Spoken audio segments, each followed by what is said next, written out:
আসসালামু আলাইকুম বন্ধুরা, আশা করছি আপনারা সকলে ভালো আছেন। নৌকা বাইচ প্রতিযোগিতা দেখতে গিয়ে রাস্তার বেহাল অবস্থা, অর্থাৎ প্রচুর জ্যাম। বিগত অনেক বছর, ১৭ বছর, বিশেষ করে শেরপুর এলাকায় নৌকা বাইচ প্রতিযোগিতা হতো, কিন্তু দীর্ঘ ১৭ বছর বন্ধ থাকার পর সেই নৌকা বাইচটি আবার আজকে শুরু হতে যাচ্ছিল। তো আমরা যেতে চাচ্ছিলাম, কিন্তু রাস্তার অত্যন্ত করুণ পরিণতির কারণে অত্যন্ত সংকীর্ণ রাস্তা, যাওয়া খুবই অসম্ভব। তো যাই হোক, মাঝপথ থেকে আমরা ফেরত এসেছি। আমরা চেষ্টা করেছিলাম সামনে অ্যাডভান্স হতে, কিন্তু আমরা অ্যাডভান্স হতে পারিনি। আমরা ব্যাক করে চলে আসতে হয়েছে।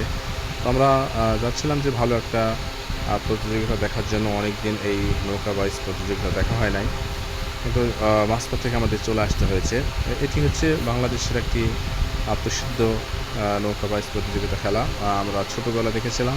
সচরাচর বর্তমান যুগের পরিবর্তনের সাথে সাথে এই খেলাটি হয় না, নৌকা বাইচ প্রতিযোগিতা হয় না। কিন্তু আসলে আমরা নৌকা বাইচ প্রতিযোগিতা যেখানে গন্তব্যস্থল, ওখানে আমরা পৌঁছতে পারিনি। আমরা চেষ্টা করেছিলাম যে সেখানে খেলাটি প্রতিযোগিতাটি উপভোগ করার জন্য, কিন্তু মাঝপথ থেকে আমাদের ফিরে আসতে হয়েছে। তো ভিডিওটি ভালো লাগলে অবশ্যই লাইক, কমেন্ট, শেয়ার করে পাশে থাকবেন। Thank you so much.